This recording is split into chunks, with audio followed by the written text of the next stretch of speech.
అదే RTV app వార్తల్ని క్షణాల్లో చదివే అవకాశం ఉంటుంది. ఒక న్యూస్ పేపర్, ఒక టెలివిజన్ ఛానల్ మీ చేతుల్లో ఎప్పుడూ ఉంటాయి. సంతోష్ సేవాలాల్ 285వ జయంతి ఉత్సవాలు కూడా నల్గొండ క్లాక్ టవర్ సెంటర్లో ఘనంగా నిర్వహించిన పరిస్థితి ఉంది. ఈ కార్యక్రమానికి అడిషనల్ ఎస్పీ రాముల్ నాయక్ కూడా వచ్చి కూడా ఈ వేడుకల్లో పాల్గొన్నారు. ప్రస్తుతం మనతోటి అడిషనల్ ఎస్పీ గారు ఉన్నారు. సార్ తెలుసుకునే ప్రయత్నం చేద్దాం. సార్ చెప్పండి, ఈరోజు సంతోష్ సేవాలాల్కి సంబంధించిన జయంతి వేడుకలు కూడా అంగరంగ వైభవంగా నిర్వహించిన పరిస్థితి ఉంది. ఎట్లా ఉంది?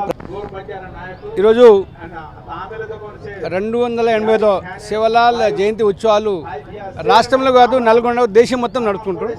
చాలా సంతోషం. ఈరోజు ఉన్న కేంద్ర ప్రభుత్వం కానీ రాష్ట్ర ప్రభుత్వాలు గిరిజన జాతికి అన్ని రకాలుగా ఆదుకుంటుంది, ఇంకా ఆదుకోవాలి. నా విన్నపం ఏంటంటే జాతి యొక్క గౌరవాన్ని కాపాడుతూ ఇటువంటి పండుగలు చేసుకోవడానికి ఇంకా ముందుకు రావాలి. అన్ని రకాల్లో అన్ని అవకాశాలు కల్పించాలని మేము కోరుకుంటున్నాం. పరంగా కానీ విద్యాపరంగా అన్ని గవర్నమెంట్, అటు కేంద్ర గవర్నమెంట్, కేంద్ర ప్రభుత్వం, ఇక్కడ రాష్ట్ర ప్రభుత్వం అన్ని పూర్తి సహకారం ఇస్తుంది. దీనికి ఇంకా చాలా చేయాల్సింది చాలా ఉంది.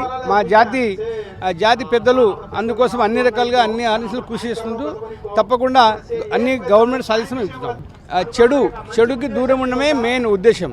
ఆ రోజుల్లో 285 సంవత్సరాల ముందు ఎటువంటి నియమ నిబంధనలు ఉన్న ఓ గురువుగా జాతి ప్రదాతగా ఉన్నాడు కాబట్టి దాన్ని పాటిస్తూ ఇంకా ప్రమోట్ చేయాలి.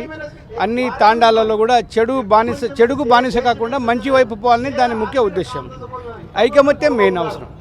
ఐకమత్యం, ఏక్ వాత్ ఏక్ సాత్ జాత్ మన ఉద్దేశం. దాంట్లో చాలా పెద్ద మీనింగ్ ఉంది. ఏక్ వాత్ ఏక్ సాత్ జాత్ అంటే అన్ని దాంట్లో మనం ఏ విధంగా దాన్ని నిమిడుకోవచ్చు. Thank you. మరిన్ని వీడియోస్ కోసం ఛానల్ ని సబ్స్క్రైబ్ చేయండి. లేటెస్ట్ అప్డేట్స్ కోసం వాట్సాప్ ఛానల్ ని ఫాలో చేయండి. అండ్ లింక్ డిస్క్రిప్షన్ లో ఉంది.